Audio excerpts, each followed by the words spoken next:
kaibigan. Ito yung aking CX 6R 1998 model.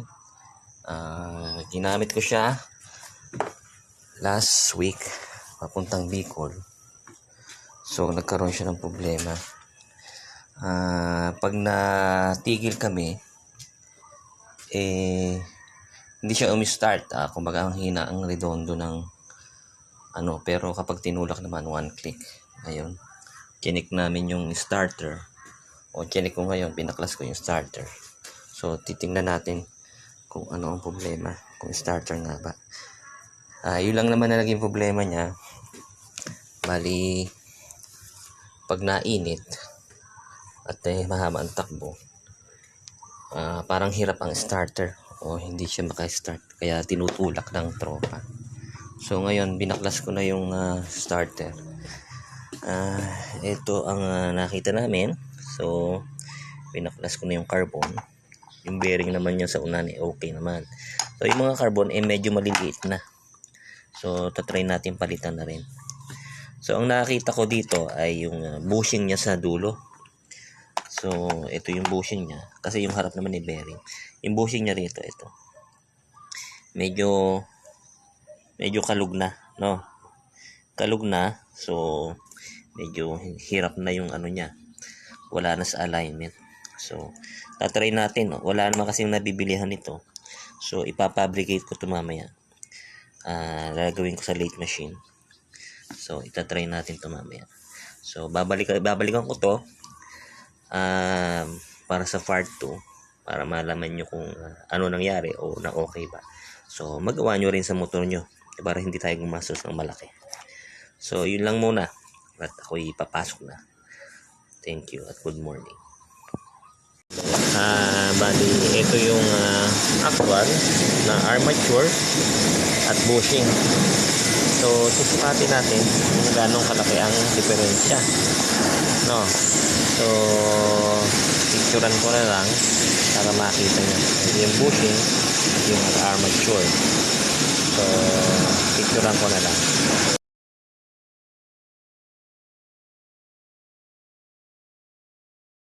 So tinatabas ko uli, finishing na to. Nabante lang tayo ng konti ng 0.5 lang.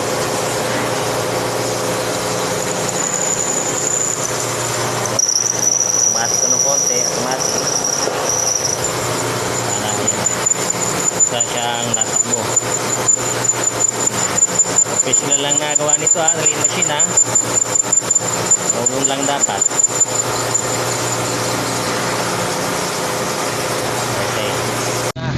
Naikabit ko na yung starter. Ngayon pinapainit ko para malaman natin kung tatakbo siya. Bali, pinalpak ko lang ito ng bushing, yung starter ng bushing.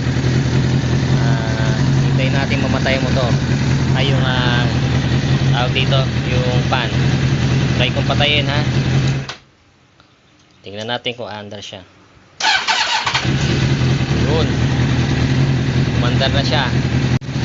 Bali, ibig sabihin starter lang ang problema. So yung may mga problemang ganon sa kanilang mga motor, kapag umiinit ang hirap i-start, pero kapag tinulak one click, starter lang yon. Tingnan nyo lang yung starter, i-observe nyo kung may worn out na bushing or bearing, o kaya yung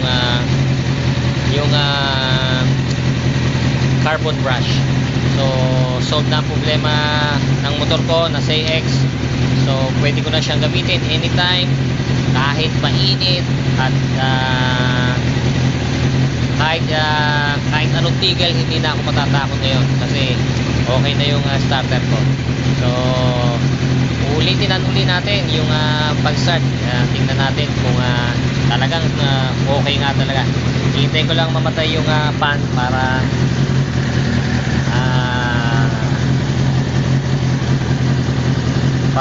hindi siya makahipo naman ng kuryente, kasi baka bumaba ang kuryente pag umaandar ang pan. So pag tumigil yung pan, titignan natin i-start ko ulit, patay tapos start ko ulit. So malalaan natin kung anong resulta.